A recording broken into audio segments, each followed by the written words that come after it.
आज की कहानी सत्यपुर गांव के उस धूर्त ठग की है जिसे लोग धवल के नाम से जानते थे। चालाकी और ठगी उसके खून में थी। लोगों को मूर्ख बनाकर उनसे धन ऐंठना उसके लिए खेल जैसा था, लेकिन गांव वाले अब उसकी चालों को समझ चुके थे। सत्यपुर के लोग उसे मिस्टर 420 कहकर बुलाते थे और उससे दूर ही रहते थे। एक दिन जब घर की हालत से तंग आकर उसकी पत्नी मालती ने निराशा भरे स्वर में कहा, सुनो, घर में तो खाने को कुछ भी नहीं बचा है। अगर तुमने जल्दी कुछ ना किया तो हमें भूखे मरने की नौबत आ जाएगी। धवल ने गहरी सांस लेते हुए कहा, मालती, मैं समझ रहा हूं, पर अब गांव वाले मेरी सारी चालें जान चुके हैं। अब वे इतनी आसानी से मेरे जाल में नहीं फंसते। मल्टी ने दृढ़ता से कहा, कुछ भी करो, पर पैसों का इंतजाम करो, वरना कल से हमें भूखा रहना पड़ेगा। धवल ने मुस्कुराते हुए कहा, ठीक है, तुम चिंता मत करो। मैं कुछ ऐसा सोचता हूं कि देखते ही देखते सब ठीक हो जाएगा। यह कहकर धवल गहरे विचारों में डूबते हुए घर के अंदर चला गया। उसकी निगाह अचानक से अलमारी में रखी एक छोटी सी तांबे की मूर्ति पर जा टिकी। मूर्ति को देखकर धवल के चेहरे पर एक शैतानी मुस्कान फैल गई। क्यों ना इसे सोने की मूर्ति बताकर किसी मूर्ख को बेच दिया जाए, उसने सोचा। धवल ने तुरंत वह तांबे की मूर्ति उठाई और गांव के सुनार किशोर के पास पहुंच गया। भाई, इस मूर्ति को सोने से मढ़ दो, जो भी खर्चा आएगा मैं चुका दूंगा, धवल ने चालाकी से कहा। सुनार किशोर ने उसकी तरफ देखा और हंसते हुए बोला, धवल भाई, लगता है आज फिर कोई नई चाल चली जा रही है। किसको ठगने का इरादा है अब? हमें भी तो बताओ, इस बार क्या खेल चल रहा है? धवल ने हंसते हुए कहा, अरे नहीं भाई, ठगी तो मैंने कब की छोड़ दी है। ये मूर्ति थोड़ी गंदी हो गई है तो सोचा इसे सोने से मढ़वा दूं ताकि ये शानदार दिखे। सुनार ने जल्दी से उस तांबे की मूर्ति को सोने से मढ़ दिया। जैसे ही मूर्ति पर सोने की परत चढ़ी, वह सचमुच सोने जैसी चमकने लगी। धवल ने सुनार को पैसे दिए और खुशी खुशी अपने घर लौट आया। अगले दिन सुबह होते ही वह मूर्ति लेकर घर से निकल पड़ा। चलते चलते वह पास के एक गांव में पहुंच गया, जहां उसने एक आदमी को अपने रास्ते पर जाते देखा।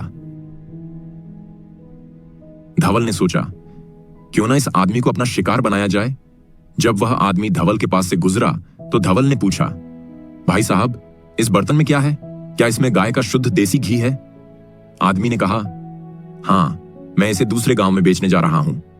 धवल ने कहा, भाई, मेरा नाम धवल है और मैं सत्यपुर गांव का निवासी हूं। मेरी पत्नी बीमार है और वैद्य जी ने उसे शुद्ध गाय का घी खाने को कहा है। अगर आप मुझे यह घी दे दें तो मुझ पर बड़ी मेहरबानी होगी। आदमी ने कहा, लेकिन इस बर्तन के बदले में तुम मुझे क्या दोगे? धवल ने फुर्ती से अपनी जेब से सोने मढ़ी हुई तांबे की मूर्ति निकाली और उसे दिखाते हुए कहा, भाई, इस समय मेरे पास सिर्फ यही मूर्ति है। अगर आपको यह सही लगे तो इसके बदले में मुझे घी का बर्तन दे दें। आदमी ने मूर्ति को ध्यान से देखा और सोचने लगा, यह आदमी मूर्ख लगता है। यह बहुमूल्य सोने की मूर्ति के बदले घी का बर्तन लेना चाहता है। यह तो मेरे लिए बहुत फायदेमंद सौदा है। आदमी ने कहा, ठीक है भाई, अगर यह घी तुम्हारी पत्नी की बीमारी ठीक कर सकता है तो तुम इसे ले लो, बदले में मुझे मूर्ति दे दो।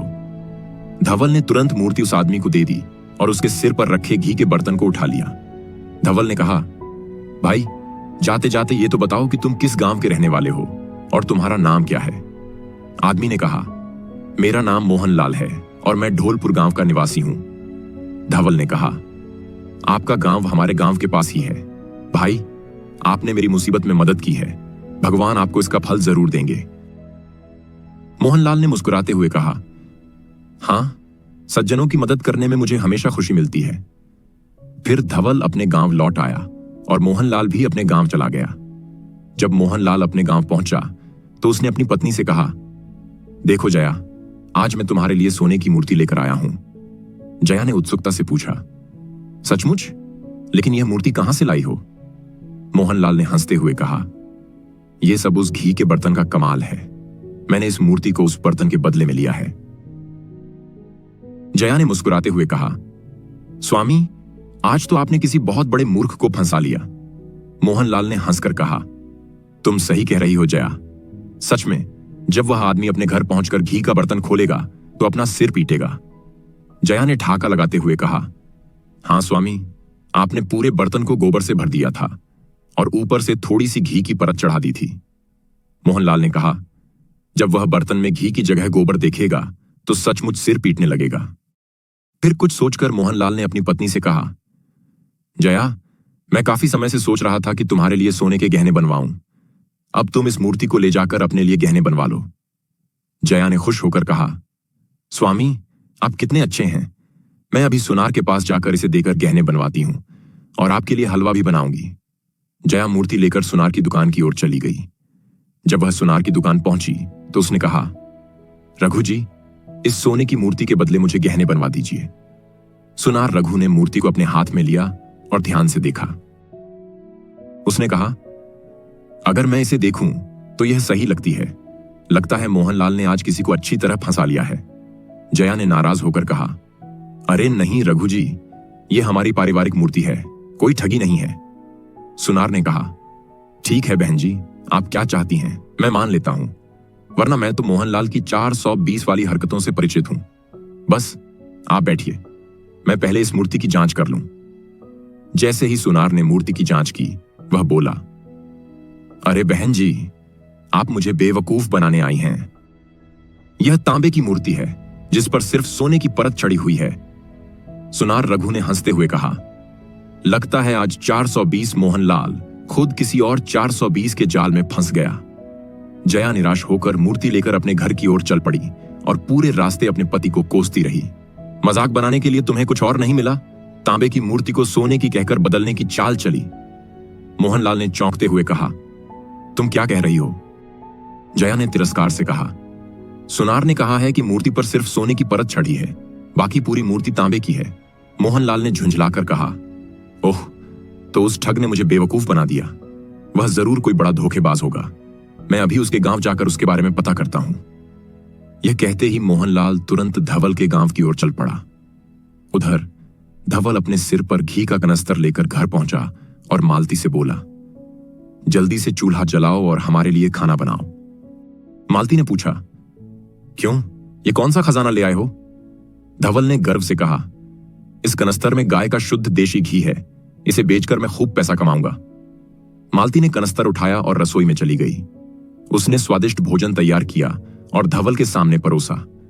धवल ने नाराज होकर कहा, तुमने सब्जी में घी डाला ही नहीं है, मूर्ख। मालती ने कनस्तर से 1 चम्मच घी निकाला और सब्जी में डाल दिया।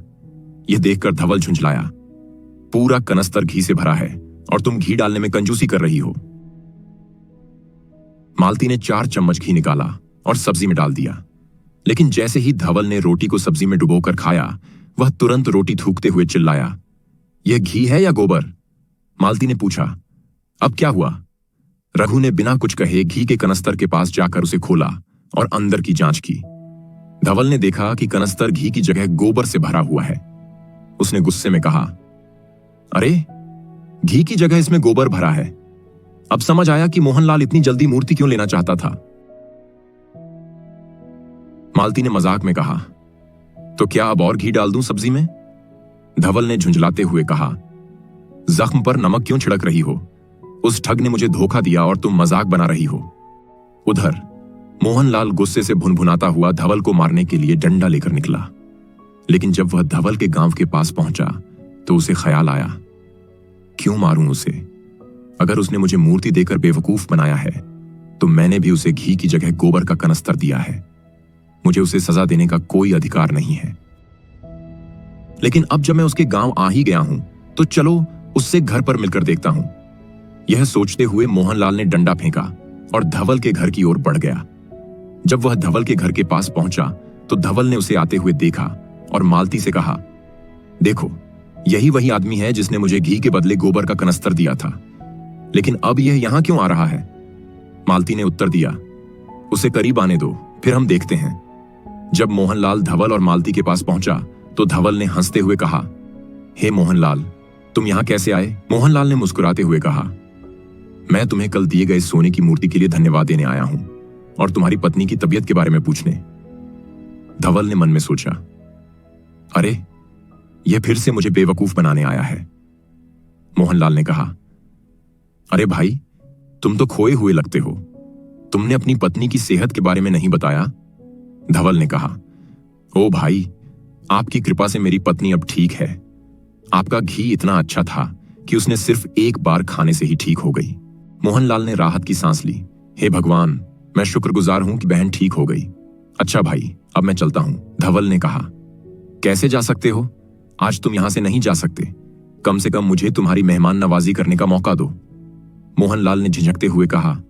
ठीक है भाई, अगर तुम कह कर रहे हो तो मैं आज यही रुक जाता हूं। धवल ने अपनी पत्नी मालती से कहा। मालती, जल्दी से मोहनलाल जी के लिए खाना बनाओ, आज वह हमारे मेहमान हैं। मालती ने कहा। बहुत अच्छा स्वामी, मैं अभी खाना बनाती हूं। मालती रसोई में गई और तेजी से खाना तैयार किया, फिर दोनों के सामने परोस दिया। धवल ने पूछा, क्या तुमने मेहमान की सब्जी में देशी घी डाला या नहीं? मालती ने कहा, ओ हाँ, घर में पूरा कनस्तर घी भरा हुआ है, लेकिन मैंने मेहमान की सब्जी में घी नहीं डाला। धवल ने चिंता में कहा, जल्दी घी लाओ। मालती घी के कनस्तर से घी लाने गई। मोहनलाल सोचने लगा, अब मुझे गोबर का घी खाना पड़ेगा। अगर मैं मना करूंगा तो मुसीबत होगी, और अगर खाऊंगा तो भी परेशानी होगी। इसी बीच मालती ने हंसते हुए सब्जी में घी डालना शुरू कर दिया। बेचारा मोहनलाल चुपचाप गोबर के घी को खाने के लिए मजबूर हो गया। धवल ने सोचा, अब मजा तो देखो, तुमने मुझे गोबर का घी खिलाने की कोशिश की और अब मुझे खुद यह खाना पड़ रहा है। मोहनलाल ने रात धवल के घर बिताई और सुबह कहा, अब मुझे अपने गांव लौटना चाहिए। धवल ने कहा, ओह नहीं, ऐसा कैसे हो सकता है? मैं तुम्हें सुबह सुबह भूखा कैसे जाने दूं? पहले खाना तैयार करवा लो, फिर तुम जाओ। मोहनलाल ने उत्तर दिया, ठीक है भाई, तुम जैसा चाहो वैसा करो। उस दिन भी मोहनलाल को गोबर में मिला घी परोसा गया। वह सोचने लगा, मुझे ऐसा लग रहा है कि इन लोगों ने मुझे गोबर का घी खिलाकर मेरा स्वाद खराब कर दिया है। कोई बात नहीं, जब मौका आएगा मैं जरूर इसका बदला लूंगा। खाने के बाद जब मोहनलाल ने धवल को विदाई दी तो धवल ने कहा, भाई, अगर मेरी मेहमान नवाजी में कोई कमी रह गई हो तो मुझे माफ करना। मोहनलाल ने कहा, नहीं भाई, ऐसा मत कहो। तुम्हारी मेहमान नवाजी से मेरा दिल बहुत खुश हुआ है। अगर कभी मौका मिले तो तुम भी मेरे घर आना। मोहनलाल की बात सुनकर धवल ने तुरंत कहा, अच्छा, भला काम में देरी क्यों? कल सुबह मैं तुम्हारे घर आऊंगा और तुम्हारी मेहमान नवाजी को स्वीकार करूंगा। मोहनलाल ने बाहरी तौर पर कुछ नहीं कहा, लेकिन मन ही मन धवल को गालियां देने लगा। वह तुरंत तैयार हो गया। कोई बात नहीं, जब वह मेरे घर आएगा तो मैं उसे ऐसा सबक सिखाऊंगा कि वह जिंदगी भर याद रखेगा। मोहनलाल ने धवल को विदाई दी और अपने घर की ओर चल पड़ा। उसकी पत्नी जया ने पूछा, ओहो, तुम जीत कर आ गए और धवल के साथ तुमने कैसा व्यवहार किया? मोहनलाल ने कहा, हे भगवान, वो वहां भी चालाक निकले। अब कल वे हमारे घर भी आ रहे हैं। मोहनलाल ने अपनी पत्नी से पूछा। सब सुनकर जया चिंतित हो गई और बोली, अब क्या होगा? वह हमारे घर आ रहा है, हम उससे कैसे निपटेंगे? मोहनलाल ने हिम्मत देते हुए कहा, कोई चिंता की बात नहीं जया, मैं कुछ ऐसा उपाय सोचूंगा कि वह मजे में रह सके। मोहनलाल सोचने लगा और आखिरकार उसने धवल से छुटकारा पाने का एक उपाय खोज निकाला। उसने कहा, सुनो जया, मैं कल सुबह धवल के आने से पहले घर छोड़ दूंगा और वापस रात के खाने के समय लौटूंगा। जब वह आएगा तो तुम उसे बताना कि हमने खाना खा लिया है। अगर वह तुमसे मेरे लिए फिर से खाना बनाने को कहे तो कहना कि मैं अपने पति की अनुमति के बिना कुछ नहीं कर सकती। उनके साथ ठीक से पेश आना, लेकिन उन्हें कुछ भी खाने के लिए मत देना। वे मेरे आने का इंतजार करते रहेंगे, भूखे और प्यासे। जया ने कहा, वाह, तुमने तो कमाल की योजना बनाई है, तुमने तो दिमाग चला दिया। अगले दिन मोहनलाल धवल के आने से पहले अपने घर से निकल गया। उसके जाने के बाद जब धवल मोहनलाल के घर पहुंचा, जया ने धवल को घर के अंदर ले जाकर कहा, मुझे खेद है भाई, आपके दोस्त यहां नहीं हैं। अगर वे यहां होते तुम्हारे लिए जरूर कुछ विशेष बनाते। धवल ने मुस्कुराते हुए कहा, भाभी चिंता मत करो, अगर मोहनलाल जी बाहर हैं तो मैं खुद के लिए कुछ बना लूंगा। जया उसकी बात सुनकर घबरा गई और कहा, नहीं, ऐसा मत करो, मेरे पति स्वभाव से बहुत गुस्से वाले हैं, मैं उनकी इच्छा के खिलाफ कुछ नहीं कर सकती। अगर तुमने कुछ किया तो वह मुझसे बहुत नाराज होंगे। जया के शब्दों का रघु पर कोई असर नहीं हुआ। उसने कहा, भाभी चिंता मत करो, मैं मोहनलाल जी को समझा दूंगा, वह तुम्हारे साथ नाराज नहीं होंगे। धवल ने समझ लिया कि मोहनलाल जानबूझकर घर से गायब हो गया है। फिर भी धवल जिद्दी बना रहा और वहीं बैठा रहा। शाम को जब मोहनलाल अपने घर पहुंचा तो उसने रघु को वहां देखा और सोचने लगा, यह बेवकूफ अब भी यहीं अटका हुआ है, अब इसे खाना तो खिलाना ही पड़ेगा। सोचते सोचते मोहनलाल ने कहा, अरे दोस्त, तुम कब आए? माफी चाहता हूं, मुझे अचानक किसी दूसरे गांव में कुछ जरूरी काम से जाना पड़ा और जल्दी में मैं अपनी पत्नी को तुम्हारी आगमन के बारे में भी नहीं बता सका। धवल ने कहा, कोई बात नहीं दोस्त, सब चलता है। मोहनलाल ने धवल को अपने साथ अंदर ले जाते हुए कहा, अरे सुनती हो, मेहमान आए हैं, जल्दी से मुर्गा तैयार करो। जया ने जवाब दिया, मैं अभी बना देती हूं। फिर मोहनलाल रसोई में गया और कहा, सुनो, इस आदमी का ध्यान अच्छे से रखना। जब यह तैयार हो जाए तो इसे छोटे चांदी के बर्तन में देना और बाकी मुझे बड़े पीतल के बर्तन में देना। जया ने कहा, ठीक है, मैंने समझ लिया। जब खाना तैयार हुआ तो जया ने दोनों को समान तरीके से खाना परोसा। धवल ने समझ लिया कि मोहनलाल उसे मूर्ख बनाने की कोशिश कर रहा है। उसने कहा, यह सही नहीं लगता कि मेहमान को चांदी के बर्तन में खाना दिया जाए और मेजबान को पीतल के बर्तन में। मुझे पीतल का बर्तन लाओ और तुम चांदी के बर्तन में खाओ। मोहनलाल ने कहा, नहीं, इसे पीतल में ही रहने दो। मोहनलाल ने बहुत मना किया, लेकिन धवल ने एक न सुनी। उसने मोहनलाल से पीतल का बर्तन खींच लिया और सामने चांदी का बर्तन रख दिया। फिर उसने तेजी से पीतल के बर्तन से मुर्गा खाने लगा। मोहनलाल मन ही मन सोचने लगा, उसने मेरा प्लान बर्बाद कर दिया। अब यह अपनी मर्जी से खा रहा है और मैं भूखा रहूंगा। कुछ समय तक मोहनलाल गुस्से से धवल को मुर्गा खाते हुए देखता रहा। फिर अचानक उसे एक ख्याल आया। उसने धवल से कहा, धवल भाई, हमारे यहां हर रात एक भूत आता है। धवल ने कहा, अच्छा, और अपनी धुन में खाना खाने लगा। तब मोहनलाल ने अपनी पत्नी को इशारा किया कि दीपक बुझा दे। जया ने तुरंत दीपक बुझा दिया। मोहनलाल ने कहा, अरे क्या हुआ, दीपक कैसे बुझ गया? लगता है यह सब उसी दुष्ट आत्मा का काम है। ऐसा कहते हुए मोहनलाल ने धवल के सामने रखे पीतल के बर्तन को उठाने की कोशिश की, लेकिन धवल ने तुरंत उसे पकड़ लिया। धवल ने मोहनलाल का हाथ मजबूती से पकड़ते हुए कहा, अरे दुष्ट आत्मा मेरा बर्तन चुराएगी। मोहनलाल डर गया और चिल्लाने लगा, बचाओ, मार डालो, बचाओ। जया ने कहा, अरे तुम मेरे पति को क्यों मार रहे हो?